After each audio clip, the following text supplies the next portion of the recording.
Hello and welcome to another installment of Liberty Nation Swamponomics Videocast. I'm Andrew Moran, Ellen's economics correspondent. Each week, I dive into the morass of top economic news stories and fish out compelling narratives, or I retrieve fallacies that have been accepted as conventional wisdom by the swamp creatures for years. This week, President Joe Biden turns the keystone on oil. In one of his first acts in the White House, President Biden put the kibosh on the Keystone XL pipeline system, using executive action to kill the lucrative project. This is a $9 billion project that runs oil from Alberta's tar sands to refineries and oil in Texas, and tank farms and distribution centers in Cushing, Oklahoma. The approximately 2.6 million miles of oil and gas pipelines have been projected to ship more than 830,000 barrels per day. The project, which has been about a decade in the making, was a big deal for both Canada and the United States. The Great White North had a customer of its vast supply of crude, while the US created jobs, powered the nation, and does not need to rely on the Middle East. Now that it has been tossed in the trash receptacle again, it might be time to perform an autopsy and ask who benefits from this decision to cancel Keystone. So far, only two people, Joe Biden and Justin Trudeau, and nobody else. The chief reason for 46 to 86 Keystone had been to fight climate change. Critics of Keystone said that a pipeline that extended from Canada's west coast to the US Gulf Coast poses environmental threats, and a new way to rely on fossil fuels would produce long-term consequences. But is this a pipeline that is bad for the environment? Environmental impact assessments from former President Barack Obama's Environmental Protection Agency, or EPA, and the State Department confirmed that Keystone's climate impact would be essentially negligible. In fact, it could lead to the opposite effect, as economies would depend on more tankers overseas and Canadian trucks and rails for transporting crude oil. Ultimately, it had been deemed one of the safest 36-inch pipeline projects ever put forward. The economic benefits are believed to be astronomically incredible, from the energy savings from cheaper oil to the thousands of jobs created from the pipeline. In fact, the Laborers International Union of North America had given a thumbs up to the TC Energy project because it would have come up with thousands of new jobs that produced up to $2 billion in gross earnings. TC Energy says that 1,000 people are now out of work, and the roughly 11,000 jobs could be tossed in the waste bin.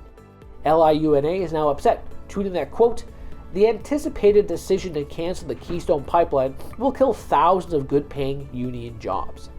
Also, the United Association of Union Plumbers and Pipe Fitters slammed the Biden-Harris administration for, quote, "listening to the voices of fringe activists instead of union members and the American consumer on day one." The Progressive Contractors Association of Canada was disappointed in President Biden for, quote, "putting politics before reason," warning that the new administration is on a rocky start for improving United States-Canada relations.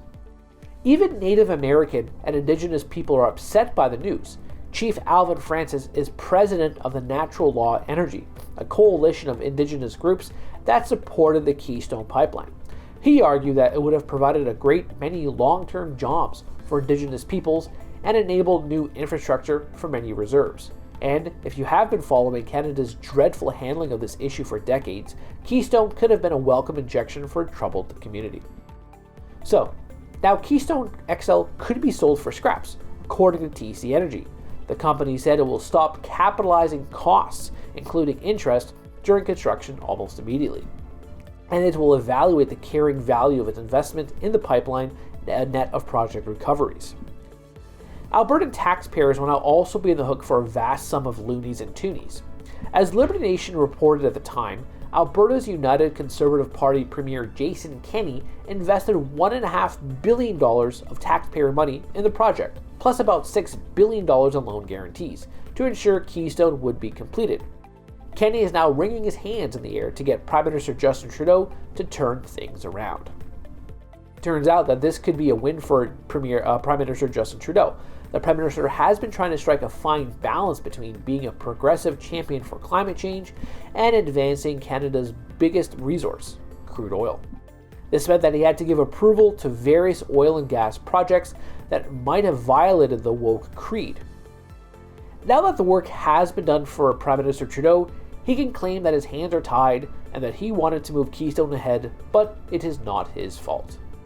Politically, Trudeau also wins because now Kenney and the province of Alberta and his economy will further collapse into ashes, delivering a substantial blow to the Conservative movement, or also known up here as the Blue Wave. Joe Biden, meanwhile, can prove to his progressive base how much he cares for the environment and that he is willing to sacrifice the economy to appease a vocal minority, who are also the woke PhD recipients. Biden might not care anyway, since the previous administration helped increase volumes of crude outside of Canada with the construction and expansions of US-Canada pipelines that would increase export capacity by nearly 1 million barrels per day by 2025. However, the crucial objective for the Trump White House was continuing to diminish America's reliance on the Middle East. Will this change now? Whatever the case, a pipeline would have yielded tremendous benefits while having little impact on the broader environment. The president may be biting off more than he can chew at this point, and it has only been a week since he was sworn in. The proverbial shots have been fired at the US oil and gas industry. Is this the peak of Biden's war on energy, or is there more to come?